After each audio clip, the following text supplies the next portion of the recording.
Hi, I'm Bill, and welcome to my channel. If this is your first time here, thank you for dropping by. Just want to give my normal qualification, but first let me introduce what this video is going to be about. I just ordered my first telescope today, so I'm going to go into that a little bit. But I'm just a beginner. I'm a guy on the internet.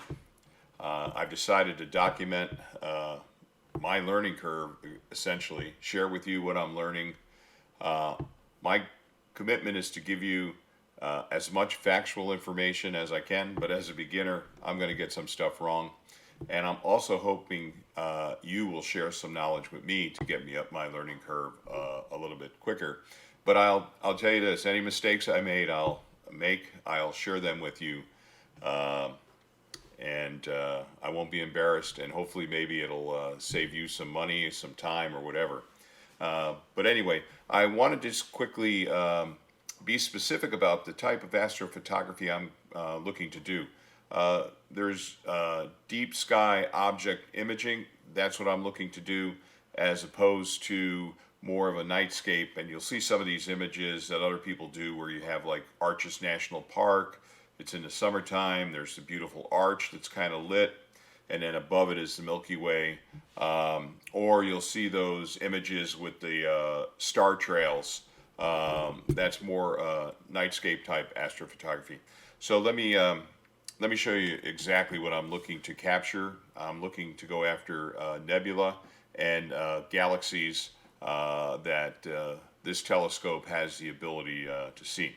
So let's switch over here to real quickly to I want to share with you a fantastic application that you can download onto your desktop. It's called Stellarium. It's free, Linux or Windows. This could even be used to control a German equatorial mount. It's a fascinating piece of software, and it's free, has a lot of capabilities. But say you just want to learn about the night sky. You know, you're not going to buy a telescope, or you're not going to do imaging, and you just want to learn about the night sky. This application I'm going to show you in a minute is a fantastic application. And I just want to call out briefly, behind me is my Skywatcher HEQ5 Pro. I picked it up yesterday from the person that sold it to me, a private party.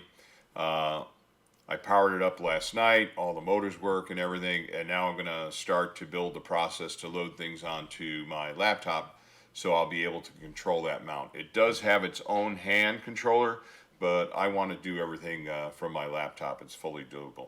So, okay, deep sky object imaging. Let's switch over to my view of Stellarium. So this is kind of me looking out my front door. This is kind of the direction that I see, the part of the sky that I see. And Stellarium's got a lot of nice features to it. You have a lot of different controls that you can operate here and everything. But I want to show you what I'm looking for. And so Stellarium lets you advance the time. And so let's do that. We're going to go over here to the time window. And I'll do a video on Stellarium and go through a lot of the different features. This is just to show you what a nebula looks like if you're not familiar with it. So we can advance the time of day. You can even change year, hours, all that. So at about 1800 tonight in San Mateo, California, this is what's going to be in the sky just above the horizon. And one of the interesting nebulas that I want to go after is around the Orion constellation. If we kind of scroll in, you'll start to see, and I don't know the names of all these nebulas yet, but this is what a nebula looks like if you can image it. And so this is one of the things I want to do with the telescope. And then you'll see there's other nebula over here as well. There's a famous one over here called the Horsehead Nebula. Let's see, I'm not sure what it's going to look like, but this is one that a lot of people like to do, and this kind of looks like a horse head. But there's just a tremendous number of things out there. There's another nebula over there. And this even has a feature where you can search for something. So we go in here and let's see if we can find M31, and that's the Andromeda galaxy. So there's a lot of different targets out there, but for my telescope, I'm not going to be able to see a lot of galaxies per se. People that are galaxy hunters have focal lengths a lot longer than the one I purchased. So let's get into that. Let's flip over here. Okay, so I've decided to get a William Optics ZenithStar 61 Mod 2. It's a doublet. I'll do some videos what the difference is between the different types of telescopes, different type of glass in the telescopes. But this is what's called a refractor, as opposed to a reflector, the big round ones with mirrors and those type of things. So this is more like a lens for your camera. So I placed one on order today. All they had was red in stock, but I like red. But there's a couple other accessories I needed with this telescope. One of them is what they call an adjustable flattener. And when you take some images, sometimes the corners, the stars are stretched out and those type of things. So a flattener is important. Although I know some people operate without a flattener, I believe. But again, I'm learning. So I ordered a flattener, and then I needed something to connect my Canon 6D to the telescope. So these are the basic parts that I've purchased today. Hopefully in a week or so I'll have them, but there's a very limited supply right now as far as telescopes in all different categories. And I chose OPT Corp because they happen to be in Southern California. I thought, well, they're closer to me, maybe I'll get it sooner. There's also High Point Scientific, I think, which I purchased some things from them as well. So I'm not necessarily recommending one vendor over the other. You should do your own research with if and when it comes time to buy.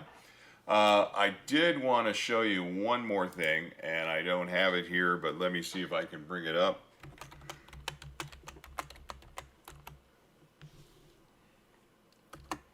And it's called Astronomy Tools. There are just a lot of different free tools available out there to you. This tool was important to me when I was purchasing my telescope because I needed to know what the field of view would look like with the camera I wanted to attach to it. So just real quickly, here we'll go back to Stellarium, and that's Andromeda. So let's go into this tool here, and we'll select field of view, and we'll find Andromeda M31, and then sorry for looking to the side, but that's where I've got this screen. Then we'll go in and we'll enter in a lot of different telescopes in there, but we'll go into okay, William Optics, and we'll come down here, and there's the ZenithStar. Okay, we got that. Now we have to select our imaging mode. So we come in here and we put our camera in. Maybe you have a Nikon. I have a Canon. Maybe you have some other type. People use Fuji. There's a lot of different cameras that are used. And then we add the view. And so now for Andromeda here, with the telescope I'm getting and the camera, the Canon 6D, this is the field of view that I should expect. Now later on I'm going to add a dedicated astronomy camera, but I just want to show you the difference. Now once you kind of understand what this view is, you can go into the tool and we can change the camera.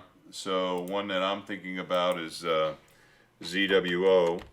Have to raise the money first to be able to buy it. And then we add that view, and then you can see for the various combination of telescope field of view with the type of camera you want to use with the telescope, what you should expect as far as a field of view.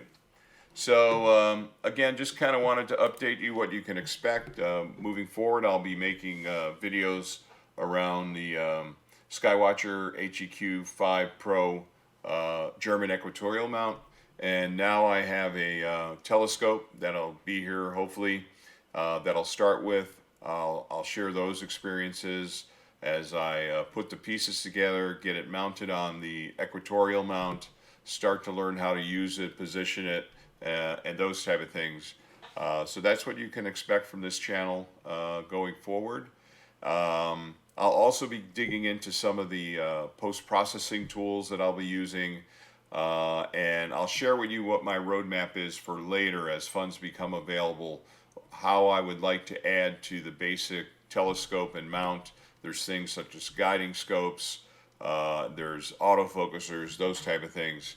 But just want to let you know, ZenithStar is on its way. It's been ordered. I've got the mount, and now we should be able to make some progress.